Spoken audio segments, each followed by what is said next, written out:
Hallo, liebe Astrologie-Begeisterte. Jupiter geht ab dem 16. Mai in das Zeichen Stier und bleibt dort circa ein Jahr, um genau zu sein bis zum 26. Mai 2024. Wo kann ich mich in den nächsten 12 Monaten am meisten entwickeln? Wo sind meine größten Wachstumschancen? Und wo finde ich Sinn und auch Glück im Leben? Das sind die Fragen, die der Planet Jupiter dir beantworten kann. Nach dem wilden Widder geht Jupiter nun in das eher ruhige Zeichen Stier. Jupiter ist ja der Planet der Expansion, des Wachstums und des Optimismus. Und er hat den Ruf, uns mit Glück und Reichtum zu segnen. Bei Jupiter geht es darum, unseren Geist zu erweitern und auch in die Fülle zu kommen. Wenn der grenzenlose Jupiter in den pragmatischen Stier wechselt, hat er eine beruhigende und vielleicht auch einschränkende Wirkung. Jupiter möchte sich ja ausdehnen und strebt nach Idealen. Und im Zeichen Stier bringt diese Kombination etwas Stabilität rein. Denn während Jupiter ehrgeizige Ziele verfolgt, verlangsamt der Stier die Dinge auf ein realistisches, ruhigeres Tempo. Aber wir sollten uns davon nicht entmutigen lassen. Denn richtig eingesetzt kann diese Energie es uns ermöglichen, unsere Träume in erreichbare Ziele zu verwandeln. Jupiter ist auch der Planet der Weisheit, der zu tiefem Nachdenken anregt, und Stier ist das unbeweglichste Tierkreiszeichen. Also wenn diese beiden zusammenkommen, erinnert uns das daran, dass die Antworten, die wir suchen, immer in uns sind. Spiritualität ist nicht etwas, das außerhalb von uns liegt und das wir anstreben sollten. Sie ist immer präsent, geht aber leicht im Trubel des Alltags unter. Diese Kombination von Jupiter und Stier kann uns die Gelegenheit geben, die Ablenkungen des Alltags zu überwinden und die angeborene Weisheit anzuzapfen, die in jedem von uns schlummert. Mit Jupiter im Stier bekommen wir die Chance, einen Traum oder auch ein langfristiges Ziel wirklich voranzubringen. Wir werden angeregt, praktische To-Do-Listen zu erstellen und einen Punkt nach dem anderen abzuhaken, bis wir das Endergebnis erreicht haben, auf das wir hingearbeitet haben. Also während dieser Zeit ermutigen uns Jupiters Wunsch nach Wachstum und das geduldige und unnachgiebige Verhalten des Stiers, dem Prozess zu vertrauen und eine klare, greifbare Ebene des Erfolgs zu erreichen. Jupiter ist auch der Planet des Glücks und des Reichtums und Stier ist das Zeichen des Besitzes und des Geldes.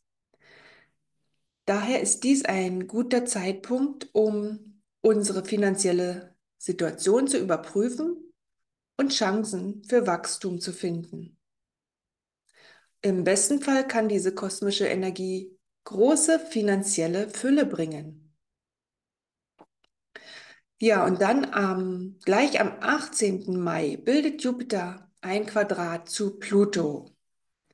Wenn diese beiden Planeten in einem Quadrat zueinander stehen, kann es zu Konflikten zwischen Wachstum und Macht kommen. Vielleicht gerät man in eine Situation, in der man das Gefühl hat, dass man aufgrund von Machtmissbrauch oder Manipulation nicht die Möglichkeit hat zu wachsen oder sich zu entfalten. Es kann aber auch sein, dass man sich von Menschen trennen muss, die nicht mehr in die eigene Entwicklung passen.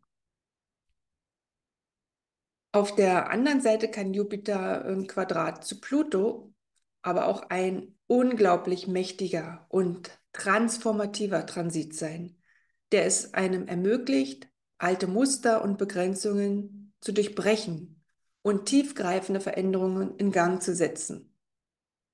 Es erfordert jedoch Mut, Durchhaltevermögen und auch Vertrauen in den eigenen inneren Wachstumsprozess. Ja, und am 2. Juni bildet Jupiter dann eine Konjunktion zum Mondknoten. Dies kann eine Zeit des Wachstums und der spirituellen Entwicklung bedeuten. Wir können nun etwas über unsere karmischen Lektionen lernen und uns von alten Mustern und Begrenzungen befreien. Es ist nun einfacher, sich mit seinem spirituellen Zweck zu verbinden. Es kann auch zu günstigen Ereignissen und Möglichkeiten kommen, die uns dann helfen, unsere Träume zu verwirklichen. Es ist jedoch immer wichtig, dass wir aufmerksam bleiben und uns bewusst auf unsere Werte und Ziele ausrichten, um das Beste aus diesem Transit zum nördlichen Mondknoten zu machen. Und diese Konjunktion zwischen Jupiter und Mondknoten kann uns auch helfen, dass wir unseren spirituellen Weg finden. Und er unterstützt uns dabei, unsere karmischen Lektionen zu lernen und daran zu wachsen. Vom 4. September bis 31. Dezember wird Jupiter rückläufig. Und wenn dieser extrovertierte Jupiter rückläufig wird, lernen wir seine ruhige, introvertierte Seite kennen. Jetzt werden wir ermutigt, langsamer zu werden und uns die schwierigen Fragen zu stellen, wo wir stehen und auch wohin wir gehen wollen. Während Jupiters Rückläufigkeit durch den Stier könnten wir also unsere Ziele ganz neu bewerten und überlegen, ob die Dinge, auf die wir hinarbeiten wollen, wirklich die richtigen Dinge für uns sind und ob wir sie auch auf die richtige Weise angehen. Haben wir alles, was wir wollen? Erreichen wir unsere Träume? Und wichtig auch, werden wir uns am Ende glücklich und erfüllt fühlen? Ja, das sind schwierige Fragen, denen wir uns aber stellen müssen. Und die Antworten dazu sind entscheidend. Also Jupiters Rückläufigkeit durch den Stier ist auch eine Chance, unsere Pläne zu verfeinern und zu stabilisieren, sodass wir einen nachhaltigen Weg finden, bevor wir dann wieder weiter vorwärts gehen können. Und dann am 21. April 2024 bildet Jupiter eine Konjunktion zu Uranus und das alles im Stier. Dieser Transit kann für jeden von uns eine Zeit des Wandels, des Wachstums und der Entdeckung bedeuten. In dieser Zeit können neue Chancen und Möglichkeiten auftauchen, die das Leben positiv beeinflussen. Diese Konjunktion kann zu erhöhter Intuition und Inspiration führen. Es ist auch hier wieder wichtig zu beachten, dass es auch unerwartete Ereignisse und Überraschungen mit sich bringen kann, die herausfordernd sein können und Veränderungen im Leben anregen können. Aber es sind genau diese Herausforderungen, die uns motivieren und uns dazu bringen, unsere Komfortzone zu verlassen und uns auf das Unbekannte einzulassen. Also, nun komme ich zu den einzelnen Häusern, in dem Jupiter für euch steht. Bitte beachte, dass ich immer den Aszendenten meine, denn wo deine Sonne im Horoskop steht, ist hier nicht so relevant. Aber das Zeichen deines Aszendenten sagt aus, durch welches Haus Jupiter im Laufe der nächsten 12 Monate für dich laufen wird. Und falls du deinen Aszendenten nicht kennst, dann kannst du es auf der Webseite astro.com herausfinden. Unten in der Beschreibung findest du den Link dazu. Du brauchst dazu aber dein Geburtsdatum, deinen Geburtsort und ganz wichtig, deine Geburtsurzeit. Und falls du auf der Webseite Schwierigkeiten haben solltest, dann schreib mir gerne eine E-Mail mit deinen gesamten Daten und ich schaue für dich nach, welchen Aszendenten du hast.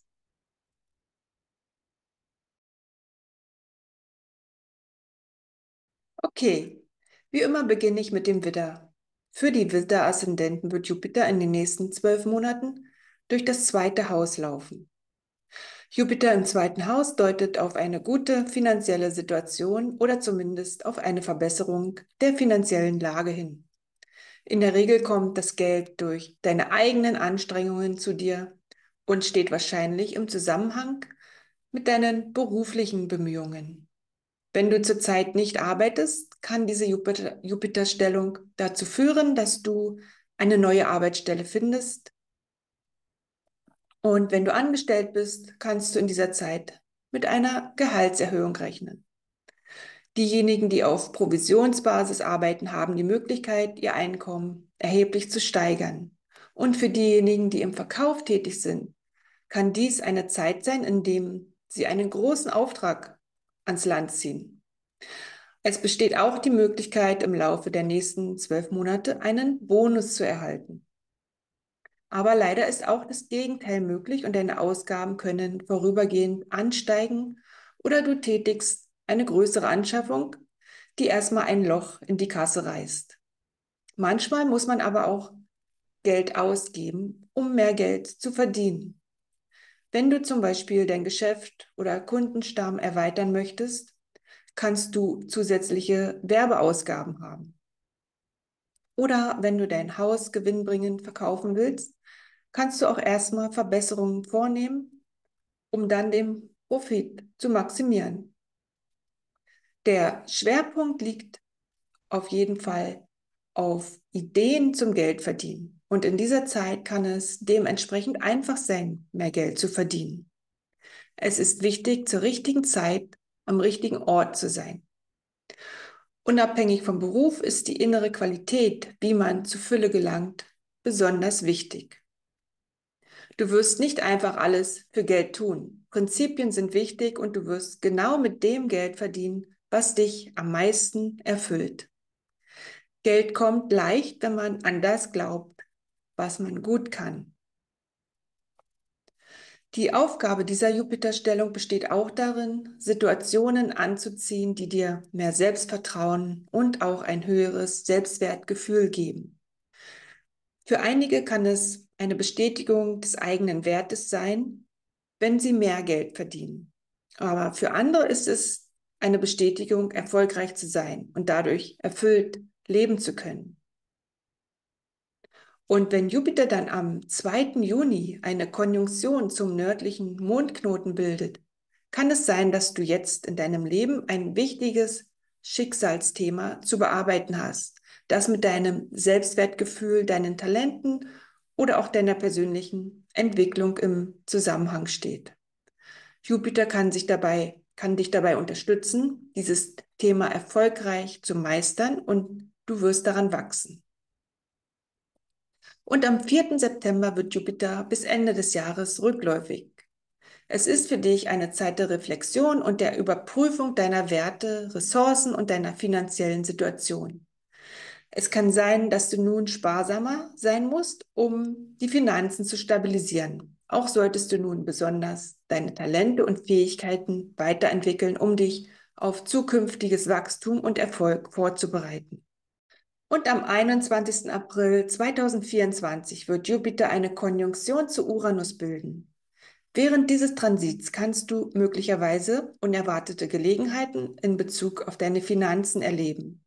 Es könnte eine plötzliche Erhöhung deines Einkommens, eine unerwartete Erbschaft oder eine andere finanzielle Überraschung geben. Du bist jetzt dazu aufgefordert, offen für neue Möglichkeiten zu sein und bereit zu sein, Risiken einzugehen, um deine finanziellen Ziele zu erreichen.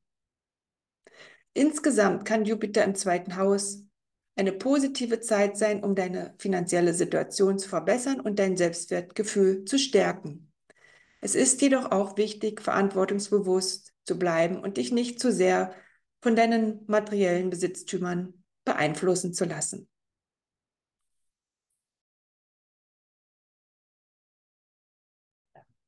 Für die Stier-Aszendenten wird Jupiter in den nächsten 12 Monaten durch das 1. Haus laufen.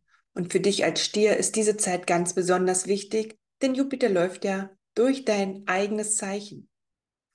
Jupiter im 1. Haus zeigt dir, dass du selbst dafür sorgen musst, dass sich gute Gelegenheiten ergeben. Du musst deine eigenen Chancen schaffen, denn sie fallen nicht einfach vom Himmel. In dieser Zeit wird es immer wichtiger, deine persönlichen Bedürfnisse und Charaktereigenschaften zu erkennen und zu beachten. Du hast jetzt das Potenzial für persönlichen Erfolg und Fortschritt. Aber du musst auch bereit sein, Zeit und Anstrengungen in diese Entwicklung zu investieren. Bevor du beginnst, solltest du zunächst deine Stärken beurteilen. Wenn du deine Stärken nicht kennst oder nicht schätzt, kannst du sie nicht voll ausschöpfen. Und Selbstwertschätzung fördert dein Selbstvertrauen, das für den Prozess der Entwicklung von Chancen entscheidend ist. Es ist auch wichtig, deine persönlichen Bedürfnisse zu kennen. Der Drang zur Selbstentfaltung entsteht aus dem Bewusstsein, was du anderen zu bieten hast und was du im Gegenzug brauchst. Eigeninteresse ist der Eckpfeiler des Erfolgs in dieser Zeit. Du musst an dich selbst, deine Fähigkeiten und deine Zukunft glauben, um die mit dieser Jupiterstellung verbundenen Chancen nutzen zu können. Wenn du dich zurückhältst, weil du befürchtest, egoistisch zu wirken, verpasst du die Chance, dich voll und ganz für den Erfolg zu motivieren.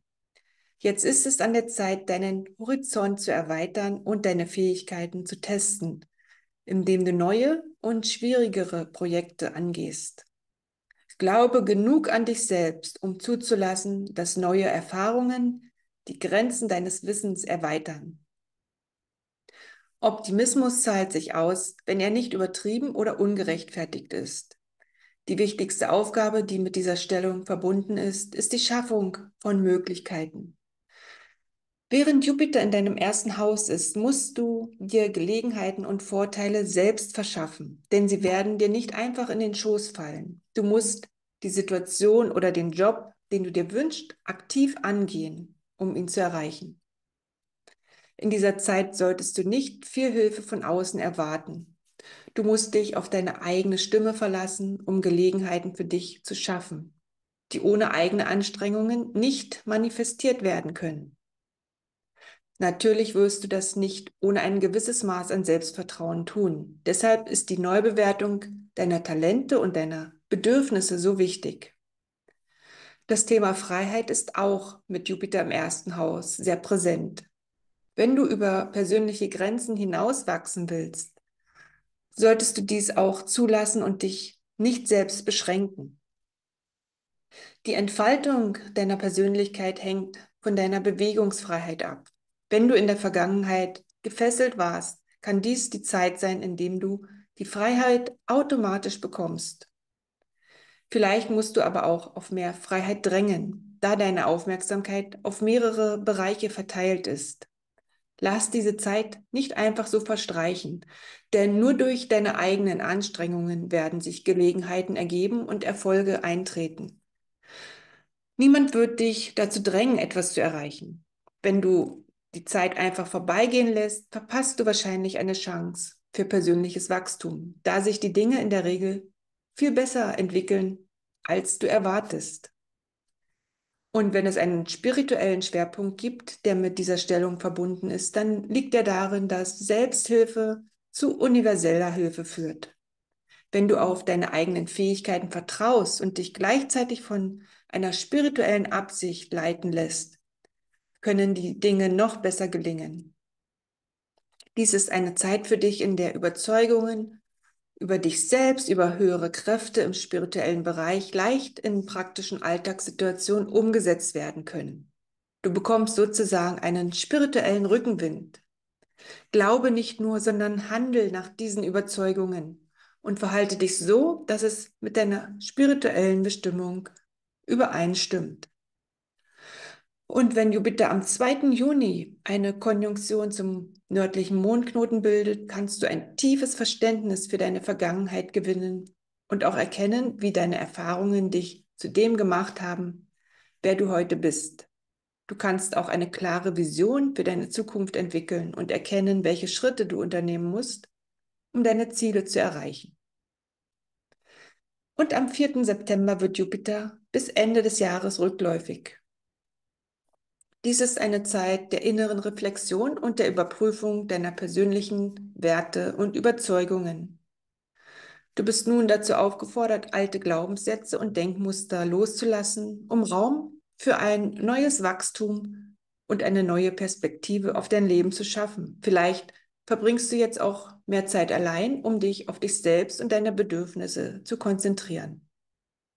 Und dann am 21. April 2024 wird Jupiter eine Konjunktion zu Uranus bilden. Während dieses Transits kann es zu plötzlichen Veränderungen in deinem Leben kommen. Du hast jetzt die Chance, eine neue Perspektive auf dich selbst zu erhalten. Vielleicht entdeckst du plötzlich neue Interessen oder Hobbys, die deine Persönlichkeit bereichern, oder du schlägst einen völlig neuen Weg ein, der dir hilft, deine wahren Talente und Fähigkeiten zu entfalten. Insgesamt ist Jupiter im ersten Haus eine Zeit des Wachstums und des Fortschritts. Und du solltest diese Gelegenheit nutzen, um dich selbst weiterzuentwickeln und deine Ziele zu verfolgen.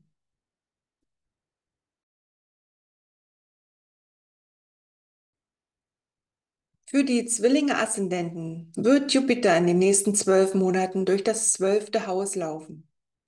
Mit Jupiter im 12. Haus besteht die Möglichkeit eines überwältigenden Einflusses auf dich.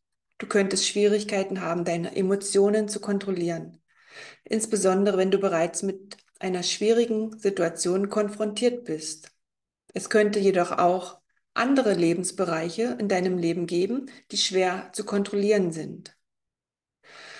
Da das 12. Haus das Unbewusste regiert, kann Jupiter, der Planet des Wachstums, in dieser Stellung darauf hinweisen, dass dein Unbewusstes überproportional zum Rest deiner Psyche wachsen kann. In einigen Fällen könnte dies eine vorteilhafte Entwicklung sein, aber in anderen Situationen kann psychischer Stress ein großes Ungleichgewicht in deiner Seele verursachen. Du könntest dich manchmal wie gelähmt fühlen und möglicherweise Schwierigkeiten haben, ohne die Unterstützung eines Therapeuten zurechtzukommen. Emotionale Probleme und Ängste können sich in dieser Zeit verstärken. Dennoch ist Jupiter im 12. Haus sowas wie ein Ass im Ärmel und du hast es möglicherweise sogar besser, als es auf den ersten Blick erscheint. Du könntest deinen Glauben an Gott als universellen Beschützer, der dir Optimismus verleiht, stärken. Jupiter deutet auf die Entwicklung eines echten Glaubens, einer einfühlsamen Verbindung zur Einheit des Lebens und eines zuversichtlichen Vertrauens in das höchste Gut hin. Innere Zustände, die mit Meditation, Spiritualität oder auch Religion verbunden sind, können besonders heilsam sein. In dieser Zeit kannst du auch vermehrt auf Karma und Schicksalsthemen stoßen. Es ist wichtig, dich daran zu erinnern, dass alles, was in deinem Leben geschieht, eine Bedeutung hat und dass du aus jeder Erfahrung lernen kannst. Wenn Jupiter dann am 2. Juni eine Konjunktion zum nördlichen Mondknoten bildet, können alte karmische Muster aufgelöst werden, um Platz für neues Wachstum und eine höhere Bewusstheit zu schaffen. Sei offen für Veränderungen und nutze diese Zeit, um tiefer in deine Seele zu schauen und deine wahre Bestimmung zu entdecken. Und am 4. September wird Jupiter rückläufig und bleibt es bis Ende des Jahres.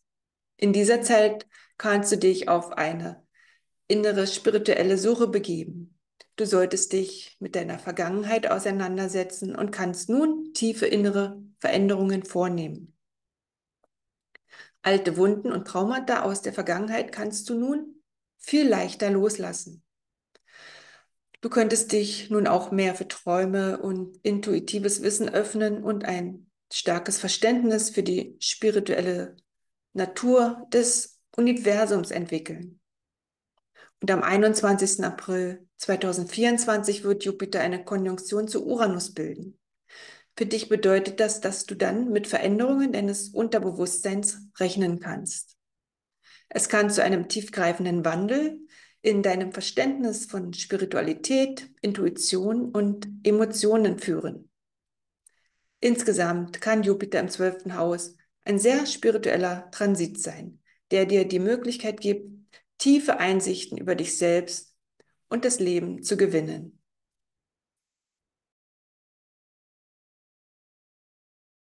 Für die Krebsaszendenten wird Jupiter in den nächsten 12 Monaten durch das 11. Haus laufen.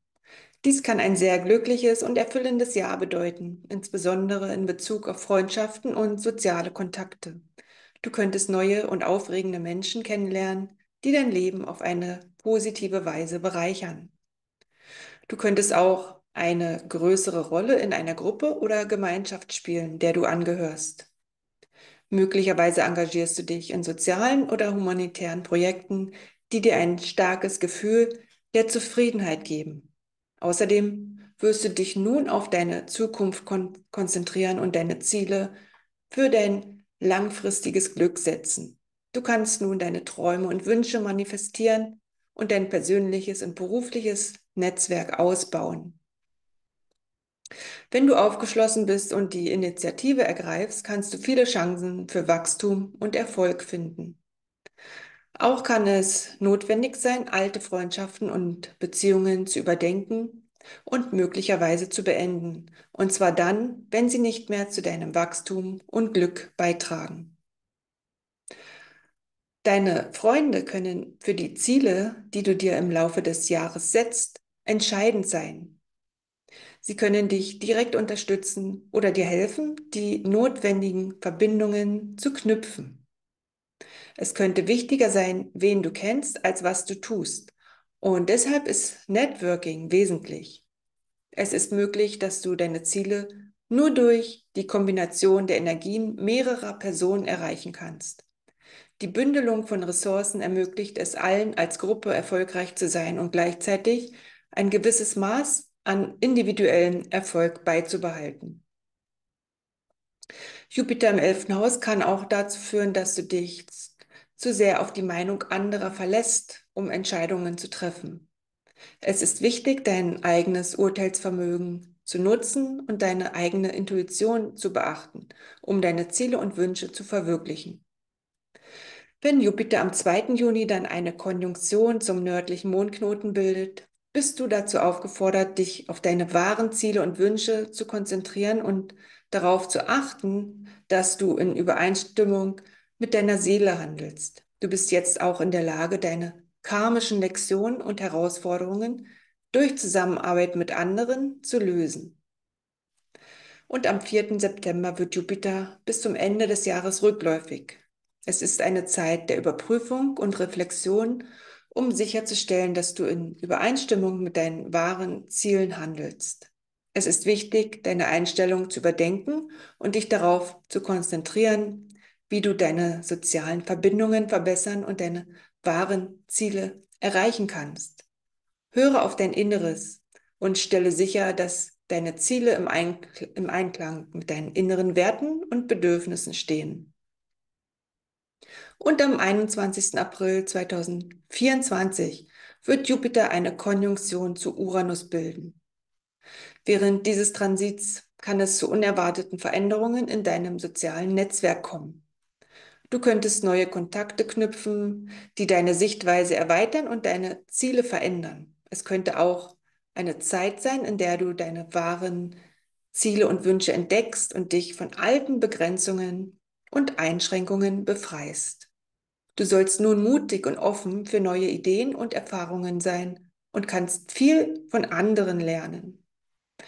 Insgesamt kann Jupiter im 11. Haus eine Zeit des Wachstums und der Expansion in deinem sozialen Leben sein. Deine Ziele erreichst du jetzt nur durch Zusammenarbeit mit anderen.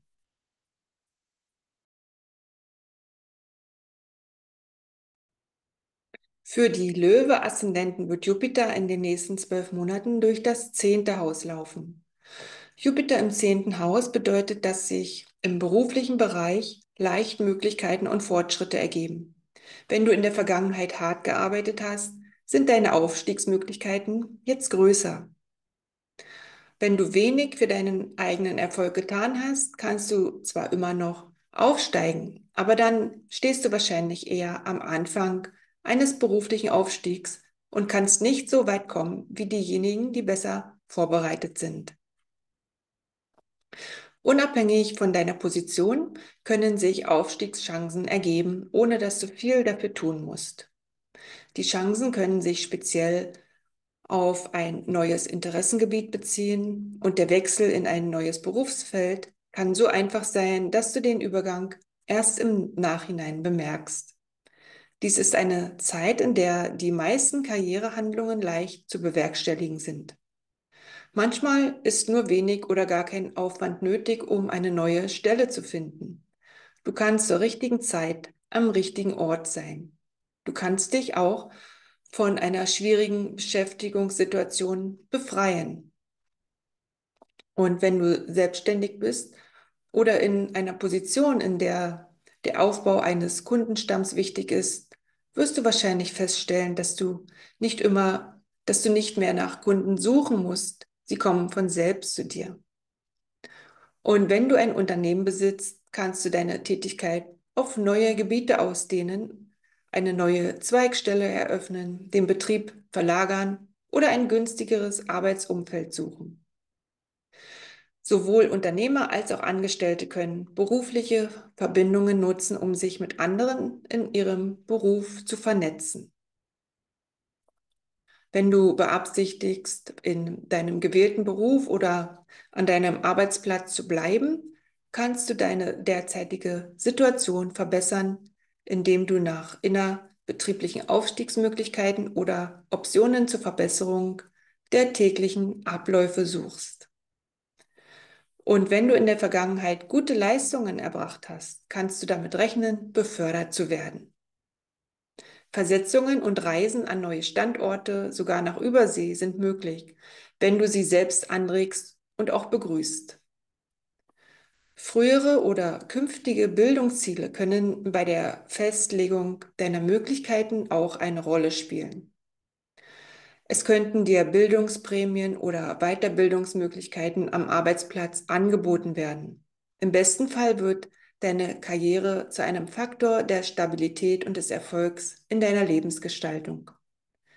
Solltest du mit deiner jetzigen Position unzufrieden sein, ist dies ein hervorragender Zeitpunkt für einen Job- oder Karrierewechsel.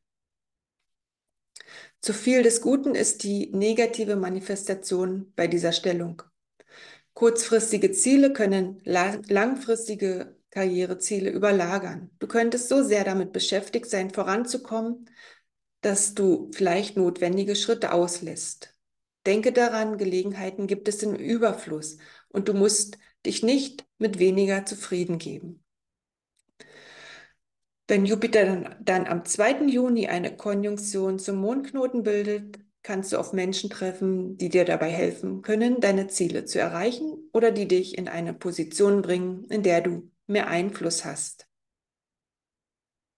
Sei einfach offen für neue Möglichkeiten und konzentriere dich auf dein wahres Potenzial. Es ist wichtig, auf deine Intuition zu hören und dich von deiner wahren Bestimmung leiten zu lassen. Und am 4. September wird Jupiter bis Ende des Jahres rückläufig. Dies ist eine Zeit der Überprüfung und des Reflektierens deiner Karriereziele.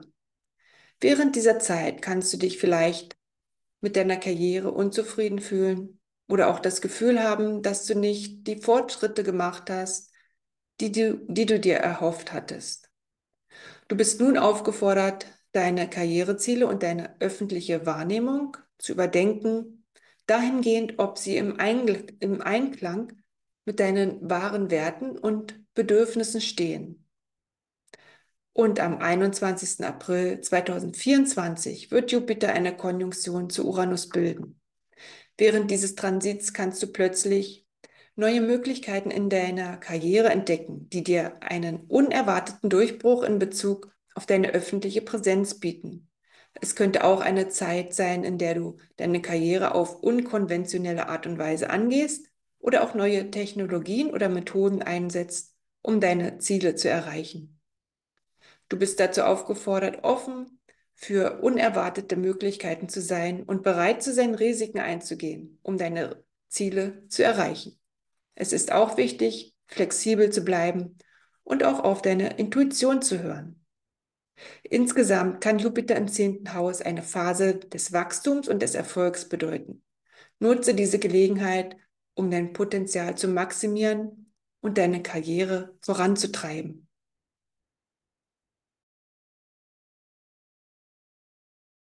Für die Jungfrau-Aszendenten wird Jupiter in den nächsten 12 Monaten durch das 9. Haus laufen. Also, wenn Jupiter durch das 9. Haus läuft, geht es besonders um Spiritualität. Es ist eine Zeit, in der du nach einem tieferen Verständnis des Lebenssinns suchst. Es gibt so viele spirituelle Studien, die du ausprobieren kannst, und sie werden dir alle helfen, dich weiterzuentwickeln. Ob es um Religion, Philosophie oder andere Weltanschauungen geht, Es gibt so viel zu entdecken. Wenn du dich dafür öffnest, kann die Beschäftigung damit dein Leben für immer verändern. Das Schöne an dieser Jupiterstellung ist, dass du nicht nur lernst, sondern auch aktiv an der Erfahrung teilnehmen kannst. Du kannst dich dem Bereich der Religion widmen oder einfach täglich meditieren. Es spielt keine Rolle, solange du dich auf den Prozess einlässt. Es ist dieser Erfahrungsprozess, der dein Verlangen nach Wissen und Verstehen wecken wird, und du wirst merken, wie stark die Anziehungskraft sein kann. Neben der spirituellen Seite gibt es auch viele Möglichkeiten, dich weiterzubilden. Es ist eine großartige Zeit, um zu lernen oder auch zu lehren. Du kannst dich selbst unterrichten oder eine Schule besuchen. Es liegt ganz bei dir. Der Fokus liegt eher auf einzelnen Kursen oder Lernerfahrungen, die du selbst gestalten kannst. Auch eine formale Ausbildung ist möglich, aber es geht eher darum, dass du dich in einem entspannten und angenehmen Umfeld weiterbildest. Dein Geist ist in dieser Zeit sehr aktiv und braucht Anregung. Du wirst ein Interesse an vielen verschiedenen Themen haben. Vielleicht schreibst du sogar ein Buch oder veröffentlichst etwas. Auf jeden Fall ist es eine gute Zeit, dich über verschiedene Buchverlage zu informieren. Möglich ist auch, dass du reisen möchtest. Wenn du nicht reist, kannst du deine Interessen durch Bücher, Filme oder andere Kulturen nachgehen. Oder vielleicht triffst du auch jemanden mit ausländischer Nationalität, der dein Interesse weckt. Dies ist aber nicht das Wichtigste. Es geht vielmehr darum, dich auf Bereiche der persönlichen Weiterentwicklung zu konzentrieren.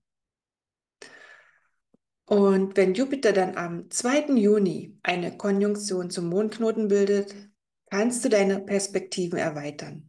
Es ist wichtig, auf deine Intuition zu hören und den Ruf des Universums zu erkennen, wenn er sich zeigt. Wenn du diese Gelegenheiten nutzt, kannst du tiefgreifende spirituelle Erkenntnisse gewinnen und ein tieferes Verständnis für deine Rolle in der Welt erhalten. Am 4. September wird Jupiter bis zum Ende des Jahres rückläufig. Während dieser Zeit könnte es schwieriger sein, neue Perspektiven und Erkenntnisse zu gewinnen.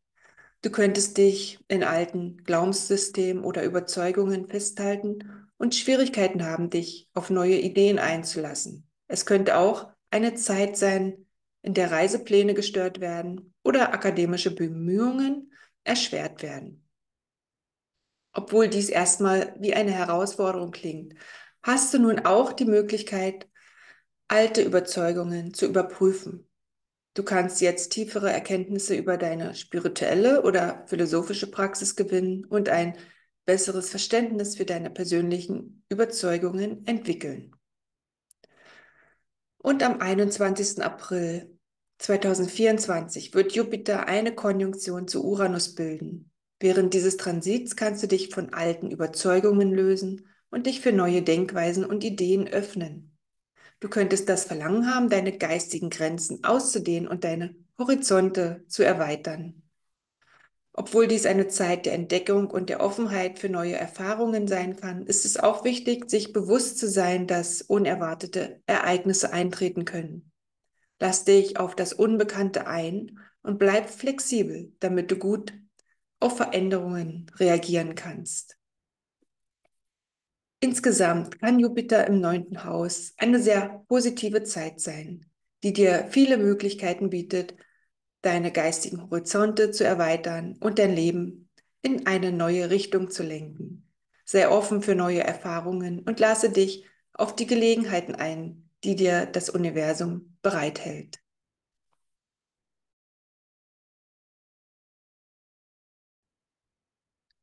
Für die Waage-Aszendenten wird Jupiter in den nächsten 12 Monaten durch das 8. Haus laufen.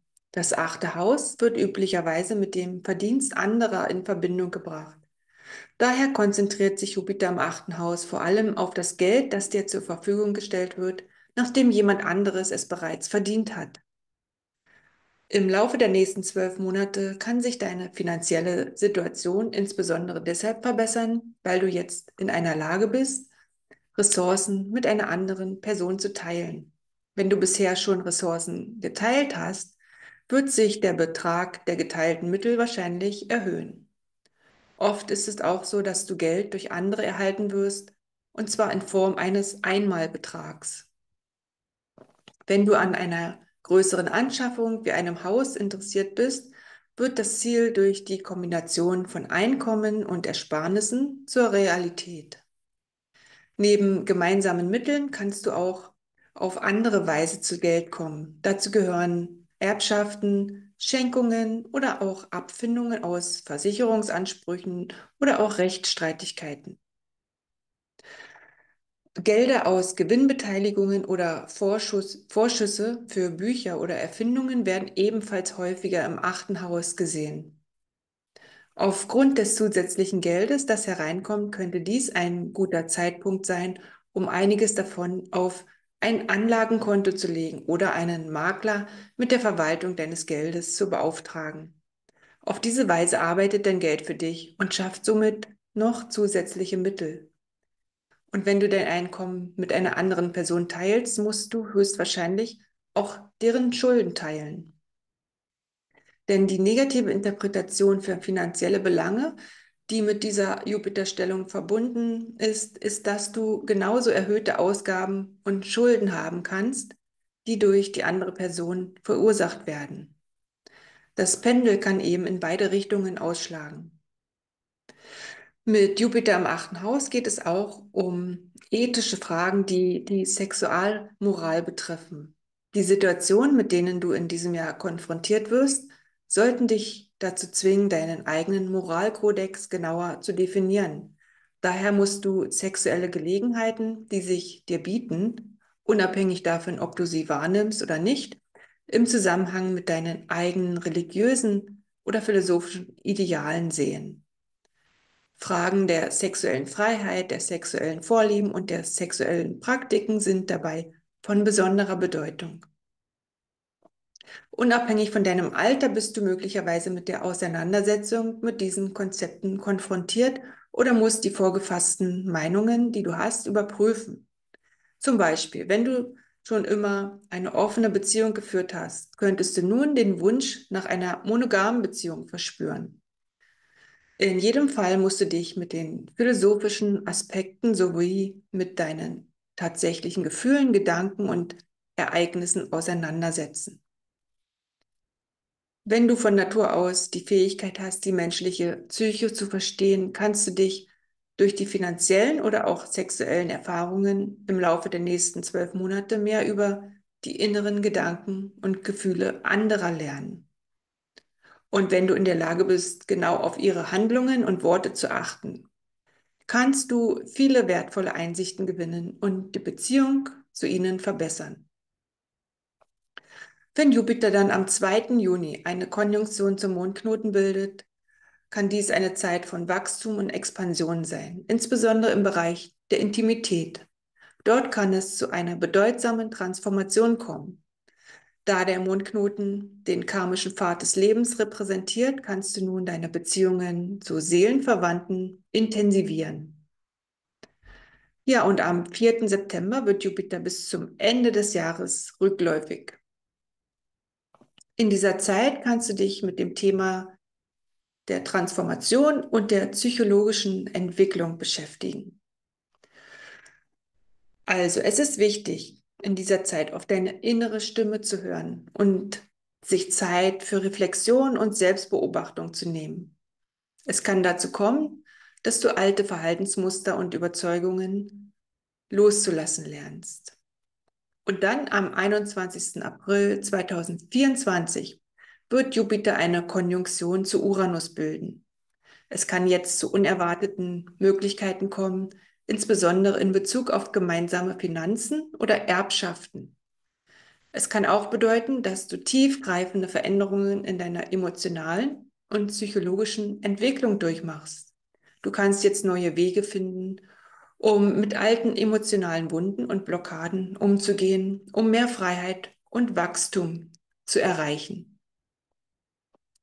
Insgesamt kann Jupiter im achten Haus Eine äußerst positive Phase des Wachstums und des Glücks in Bezug auf tiefe Beziehungen, Finanzen, Transformation und Spiritualität bedeuten. Du wirst nun Zugang zu tieferen Einsichten und Weisheit erhalten.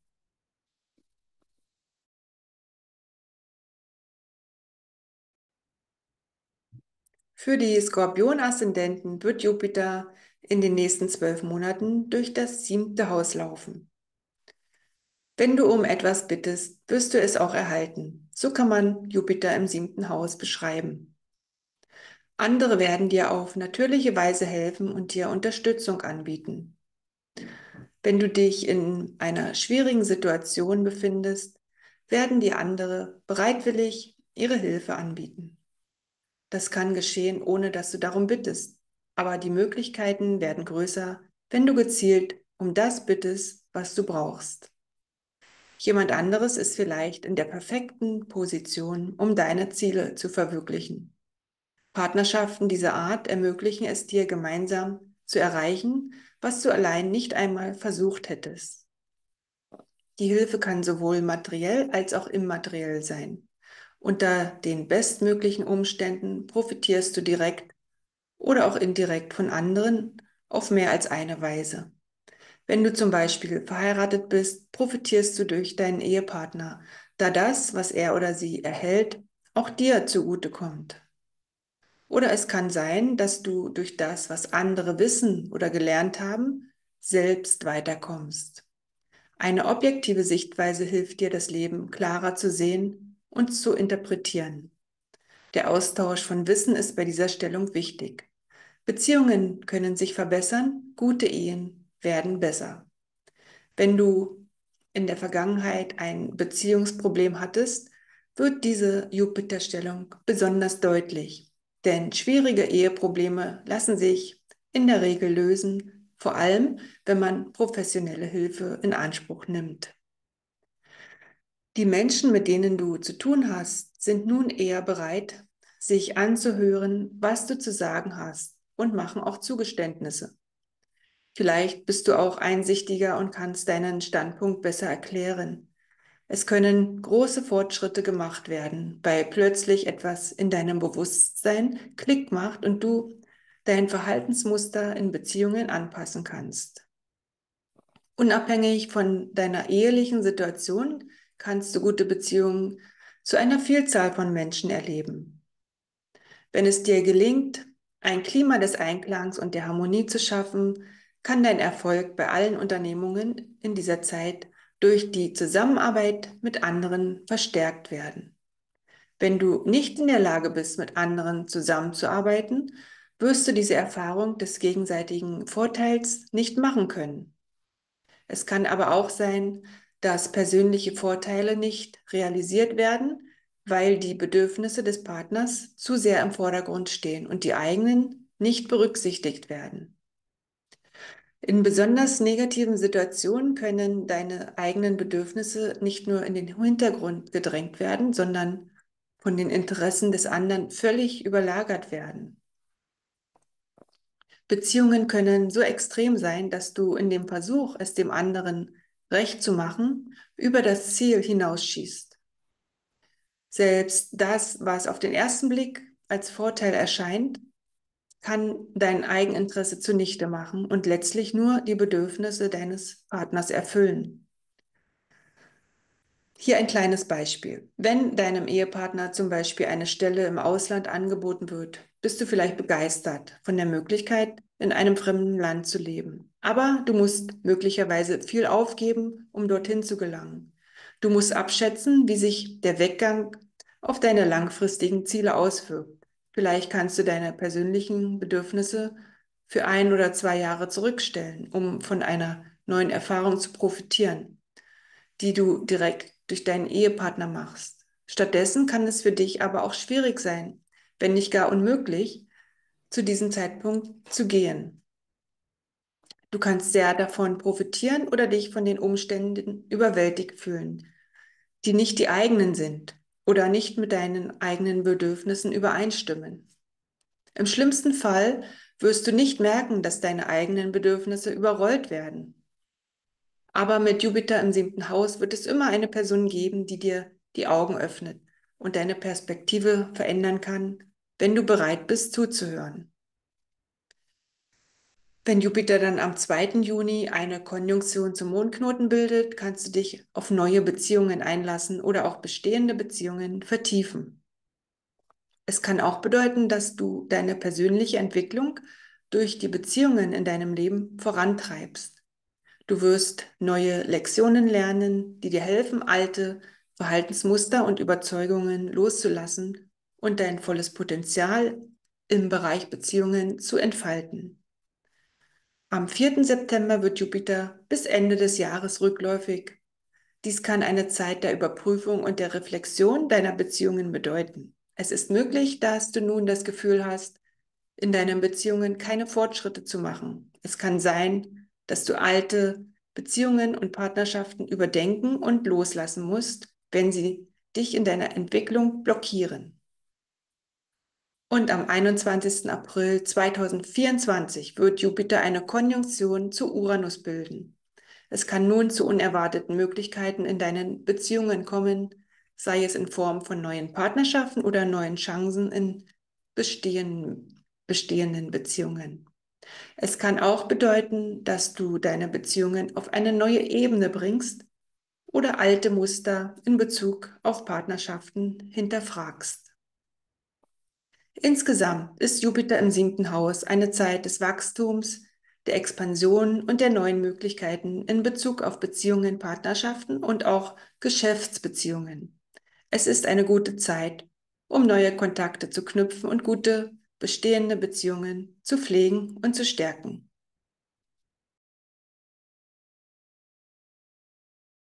Für die Schütze-Aszendenten wird Jupiter in den nächsten 12 Monaten durch das 6. Haus laufen. Wenn Jupiter im 6. Haus steht, wird deine Arbeit im Allgemeinen leichter und angenehmer. Wie dies zustande kommt, ist unterschiedlich. Die Arbeitsbedingungen können sich verbessern und gute Beziehungen zu den Kollegen sind möglich. Freundliche Begegnungen mit Klienten, Kunden, Kollegen und die Pflege einer hilfsbereiten Einstellung könnten sich als sehr vorteilhaft für dich persönlich und das allgemeine Klima auf der Arbeit erweisen. In dieser Zeit können Veränderungen deine Umgebung verbessern und auch angenehmer machen. Zum Beispiel könnte sich dein Arbeitsumfeld verschönern oder neue Verfahren könnten deine Arbeitsabläufe vereinfachen. Du arbeitest am besten, wenn du die Freiheit hast, Aufgaben auf deine eigene Weise und in deinem eigenen Tempo zu erledigen. Möglicherweise findest du einen Weg, flexibler zu arbeiten, damit du deine Arbeitszeiten selbst bestimmen kannst. Vielleicht möchtest du dir aber auch eine Auszeit nehmen oder deine Arbeitszeit reduzieren. Mit dieser Jupiterstellung wird das Arbeitspensum oft mit Kollegen besser aufgeteilt. Es ist auch möglich, dass die berufliche Situation so ist, dass du dir problemlos frei nehmen kannst. Es sind auch Zusatzleistungen oder Auszeichnungen möglich und du kannst direkt oder indirekt von deiner Position als Vorgesetzter oder Mitarbeiter profitieren. Du könntest befördert werden oder eine Gehaltserhöhung bekommen. Es bieten sich Chancen für einen Aufstieg oder eine Fortbildung am Arbeitsplatz. Achte auf diese Chancen und nutze sie. Das Problem dabei ist, dass du nicht dazu gedrängt wirst, langfristige Projekte anzufangen und dass die täglichen, kurzfristigen Projekte immer irgendwie dazwischenkommen. Die Motivation könnte zu einem Problem werden, wenn du die Dinge einfach geschehen lässt. Also achte darauf, die Gelegenheiten nicht zu verpassen. Mit Jupiter im 6. Haus geht es auch um deine Gesundheit, die sich nun verbessern kann, solange du deinen Körper nicht überforderst. Übertreibungen aller Art stellen eine Gefahr dar, auch übermäßige sportliche Betätigung, da du dich bis zur Verletzung antreiben könntest. Zu den Übertreibungen gehören auch übermäßiges Essen oder zu viel von anderen Genussmitteln. Aufgrund der Neigung zu übermäßigem Essen kann man an Gewicht zunehmen, aber es ist genauso wahrscheinlich, dass man sich um eine nahrhafte, ausgewogene Ernährung bemüht. Jetzt ist der richtige Zeitpunkt, um mehr darauf zu achten, was man isst. Wenn man aufmerksamer ist und sich gut informiert, wird man in dieser Zeit zu einem geschulten Konsumenten. Da Jupiter die höhere Bildung regiert, wird man vielleicht weniger zu Junkfood greifen und eher Lebensmittel essen, die gut für einen sind. Es ist das Wissen, das die positivsten Handlungen unterstützt und einen Sinn für Gleichgewicht und Mäßigung schafft, der zu guter Gesundheit führt. Wenn Jupiter dann am 2. Juni eine Konjunktion zum nördlichen Mondknoten bildet, können dir Menschen begegnen, die dir helfen, deine Arbeit zu erweitern, deine Gesundheit zu verbessern oder deine täglichen Routinen zu optimieren. Dadurch wirst du dich auch persönlich weiterentwickeln. Und am 4. September wird Jupiter bis zum Ende des Jahres rückläufig. Es kann nun sein, dass einige Pläne oder Projekte, die du in Bezug auf Arbeit oder Gesundheit hattest, nicht wie geplant voranschreiten oder möglicherweise auch gestoppt werden. Es ist wichtig, während dieser Zeit geduldig zu bleiben und sich auf Ziele und Bedürfnisse in Bezug auf Arbeit und Gesundheit zu konzentrieren. Nutze diese Zeit, um eine neue Perspektive zu gewinnen und alte Gewohnheiten zu ändern, die dir möglicherweise im Weg stehen. Und am 21. April 2024 wird Jupiter eine Konjunktion zu Uranus bilden. Du kannst in dieser Zeit in Bezug auf Arbeit oder Gesundheit innovative Ideen umsetzen und neue Ansätze ausprobieren. Es kann auch eine Zeit sein, in der du dich auf neue Technologien oder Arbeitsmethoden einlässt und neue Fähigkeiten erlernen musst. Es ist wichtig, während dieser Zeit flexibel zu bleiben und sich auf Veränderungen einzustellen, da diese Konjunktion von Jupiter mit Uranus oft plötzliche und unerwartete Ereignisse mit sich bringen kann.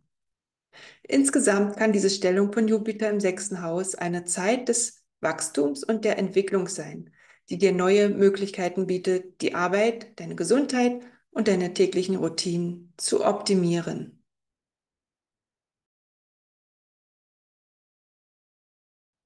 Für die Steinbock-Aszendenten wird Jupiter in den nächsten 12 Monaten durch das 5. Haus laufen. Die allgemeine Bedeutung von Jupiter im 5. Haus ist ein vergrößerter Selbstausdruck. Es gibt eine Reihe von Möglichkeiten, wie du diese Entwicklung manifestieren kannst. Die meisten Menschen beginnen damit, ihre wahre Persönlichkeit in alltäglichen Situationen mehr zum Vorschein kommen zu lassen. Wenn du dich im Laufe des Jahres immer besser ausdrücken kannst, gewinnst du nicht nur an Selbstverständnis, sondern lernst auch zu akzeptieren, wer du als Person bist. Vielleicht möchtest du auch etwas Neues ausprobieren und deine künstlerischen Fähigkeiten erweitern. Jetzt ist die Zeit, um mit neuen Techniken und Medien zu experimentieren. Mit Jupiter im 5. Haus hast du auch die Möglichkeit, eine Liebesbeziehung einzugehen, die dir Freiheit bietet. Vielleicht wirst du von Menschen angezogen, die bereits frei sind und dir helfen können, selbst freier zu werden und zu wachsen. Das Wachstum konzentriert sich manchmal nicht auf ein bestimmtes Interessengebiet, sondern auf den tief verwurzelten Wunsch, frei von Hemmungen zu sein. Beziehungen können sexueller Natur sein oder auch nicht, aber ethisch, moralische oder spirituelle Bedenken beeinflussen häufig deine Leidenschaft. Unabhängig von der sexuellen Verwicklung hat das moralische Recht auf freie Selbstentfaltung Vorrang. Wenn du in einer einschränkenden Partnerschaft gefangen bist, suchst du eher nach einem Ausweg und nach jemandem, der dir dabei hilft, dich zu befreien. Auch deine Kinder, wenn du welche hast, brauchen mehr Freiheit.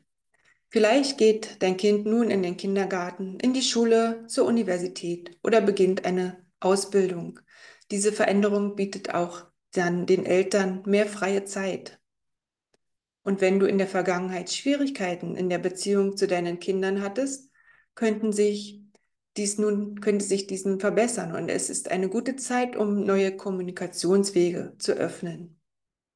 Wenn Jupiter dann am 2. Juni eine Konjunktion zum Mondknoten bildet, kann dies bedeuten, dass du in den Bereichen Kreativität und Selbstausdruck neue Möglichkeiten erhältst, um zu wachsen und um deine Träume zu verwirklichen. Es ist möglich, dass du deine kreative Vision erweiterst. Und in Bezug auf romantische Beziehungen wird es auch gute Gelegenheiten geben, um glückliche Beziehungen zu verwirklichen. Vielleicht konzentrierst du dich aber eher auf die eigene Persönlichkeitsentwicklung und arbeitest dann an deiner Selbstliebe. Am 4. September wird Jupiter bis zum Ende des Jahres rückläufig. Du solltest nun deine Kreativität und Selbstausdruck reflektieren, überarbeiten und gegebenenfalls neu ausrichten. Vielleicht musst du alte Gewohnheiten loslassen, die dich daran hindern, dein volles kreatives Potenzial zu entfalten. Während dieser Zeit ist es wichtig, sich Momente für Selbstreflexion zu nehmen, um eigene Bedürfnisse und Wünsche zu verstehen. Und am 21. April 2024 wird Jupiter eine Konjunktion zu Uranus bilden. In dieser Zeit kann es zu kreativen Durchbrüchen kommen. Diese Konjunktion kann dir helfen, innovative und einzigartige Ideen zu schaffen, die dich bei der Verwirklichung deiner Träume unterstützen können. Du kannst eine neue Leidenschaft für deine kreativen Projekte finden und dich auf unkonventionelle Weise ausdrücken. In romantischen Beziehungen kann diese Konjunktion auch neue und aufregende Erfahrungen bringen, da Uranus für das Unvorhersehbare und Unerwartete steht und Jupiter für das Wachstum und die Expansion. Dies kann bedeuten, dass du neue Wege findest, um deine Liebe und Zuneigung auszudrücken oder dass du unerwartet jemanden triffst, der dir eine neue Perspektive auf das Leben gibt. Insgesamt ist es mit Jupiter im 5. Haus eine günstige Zeit für die Entwicklung deiner kreativen Fähigkeiten, die Entdeckung neuer Freizeitaktivitäten, neuer Liebesbeziehungen und die Förderung deiner Kinder. Nutze diese Zeit, um deine Lebensfreude zu steigern und deiner Kreativität Ausdruck zu verleihen.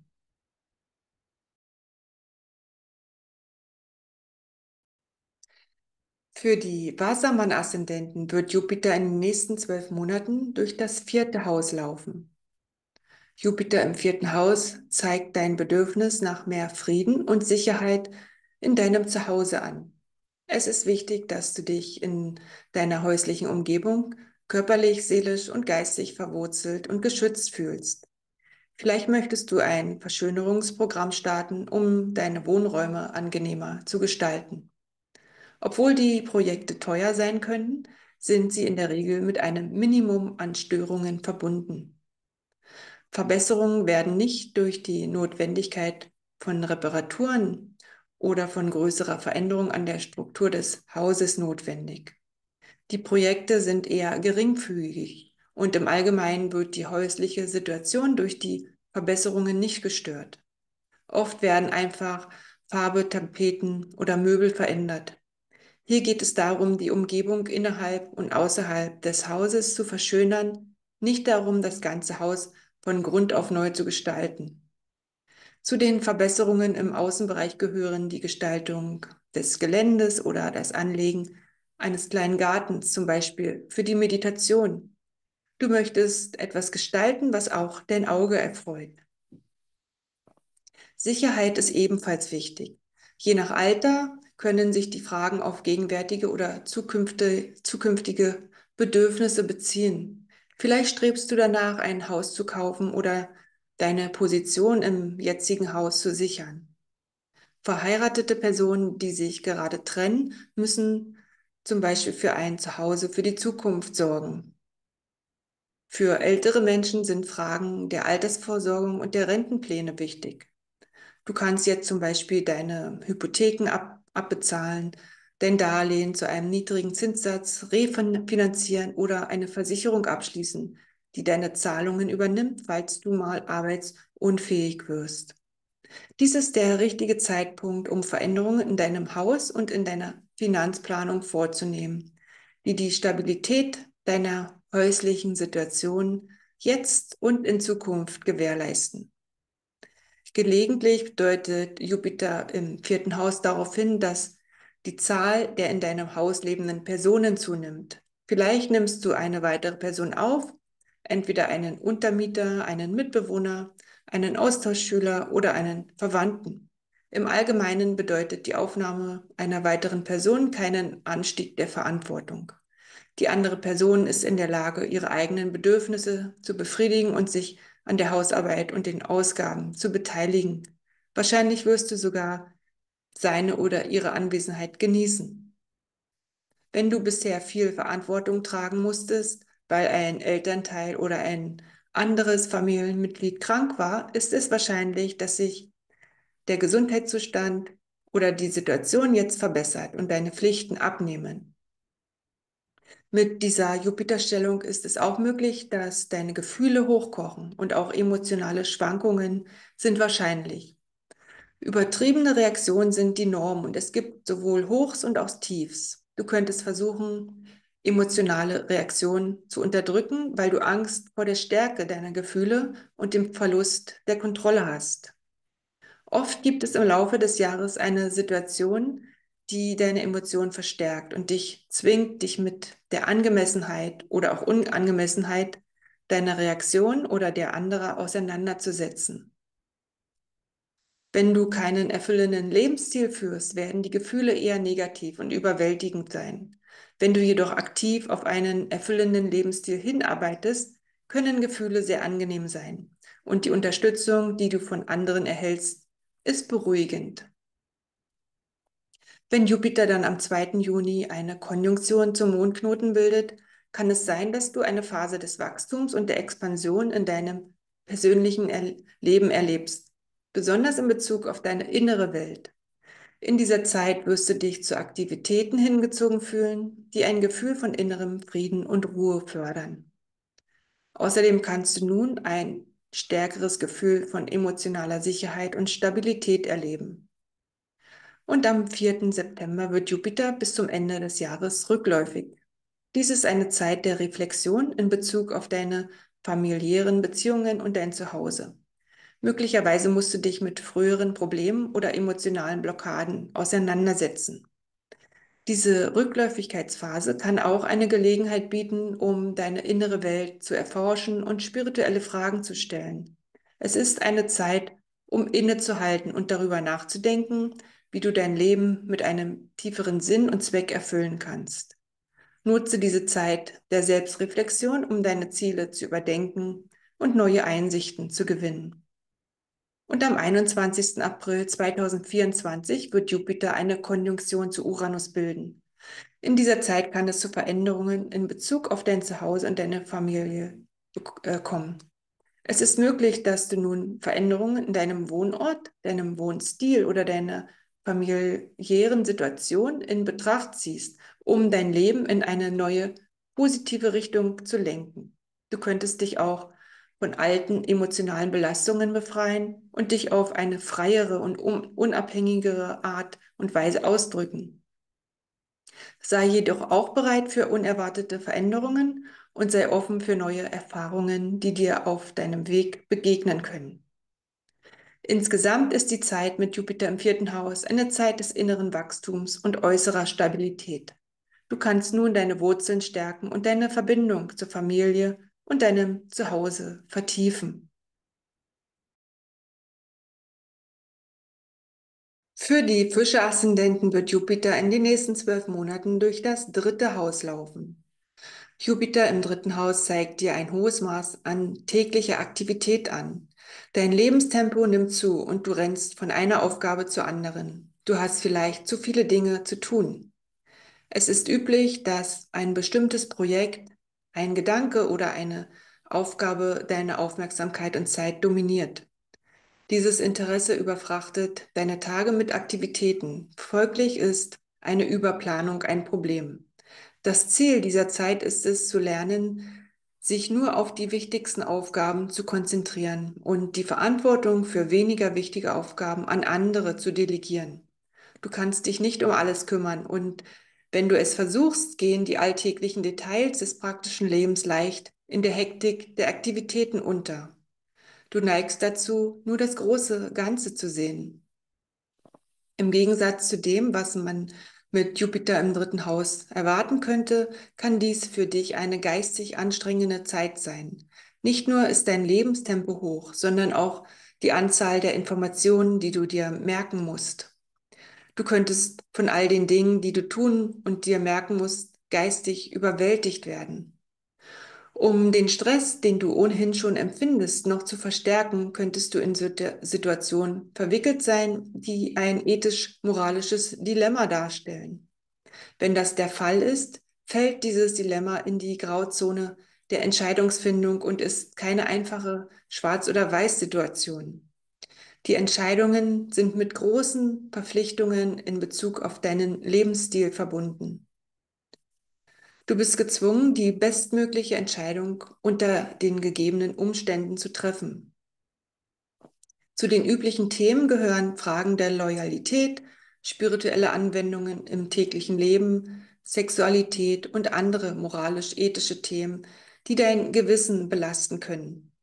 Dein Verstand kann sich durch zu viel geistige Verarbeitung überlastet fühlen. Zu lernen, spirituelle Konzepte auf alltägliche Lebenssituationen anzuwenden, ist eine wichtige Aufgabe für das kommende Jahr. Es reicht nicht aus, an ein philosophisches Konzept zu glauben. Das Konzept muss eine praktische alltägliche Anwendung auf deine Lebenssituation haben. Nur die erfolgreiche Anwendung spiritueller Konzepte wird zur Erfüllung und Bestätigung deiner Überzeugungen führen. Unpraktische Ideale werden nicht zufriedenstellend umgesetzt werden können. Trotz aller Aktivität ist dies eine großartige Zeit, um deinen Geist zu erweitern, sei es durch Schule, Lesen oder Schreiben. Viele besuchen im Laufe des Jahres eine Schule oder nehmen an einem Kurs teil, aber es wird auch viel Wert auf Selbststudium gelegt. Auch das Schreiben in der Hoffnung auf eine spätere Veröffentlichung ist möglich. Während dieser Zeit ist es auch möglich, dass du das Bedürfnis verspürst, mehr mit anderen Menschen in Kontakt zu treten und deine Ideen und Meinungen zu teilen. Du könntest auch die Fähigkeit entwickeln, andere von etwas zu überzeugen oder sie positiv beeinflussen. Dies kann eine gute Zeit sein, um an öffentlichen Reden oder Präsentationen zu arbeiten. Jedoch besteht auch die Möglichkeit, dass du zu viel redest und nicht genug zuhörst. Wenn Jupiter dann am 2. Juni eine Konjunktion zum Mondknoten bildet, kannst du dich zu neuen Ideen hingezogen fühlen und möglicherweise möchtest du neue Kontakte knüpfen, die dich inspirieren. Es ist eine gute Zeit, um neue Fähigkeiten zu erlernen oder auch dich auf neue intellektuelle Herausforderungen einzulassen. Du wirst nun neue Möglichkeiten entdecken, um deine Kommunikationsfähigkeiten zu verbessern und dein Wissen zu erweitern. Sei bereit für neue Erfahrungen und nimm diese Gelegenheit an, um dich persönlich weiterzuentwickeln. Und am 4. September wird Jupiter bis zum Ende des Jahres rückläufig. Es steht eine Zeit der Selbstreflexion in Bezug auf deine Kommunikation und dein Denken an. Es kann in dieser Phase zu Kommunikationsproblemen oder Missverständnissen kommen. Es ist wichtig, geduldig zu sein und dir Zeit zu nehmen, um dein Denken zu schulen, um klarer und effektiver zu kommunizieren. Es könnte dir auch helfen, wenn du in dich gehst und dich auf deine innere Welt konzentrierst. Nutze diese Zeit, um neue Wege zu finden, um dich mit anderen zu verbinden und zu kommunizieren.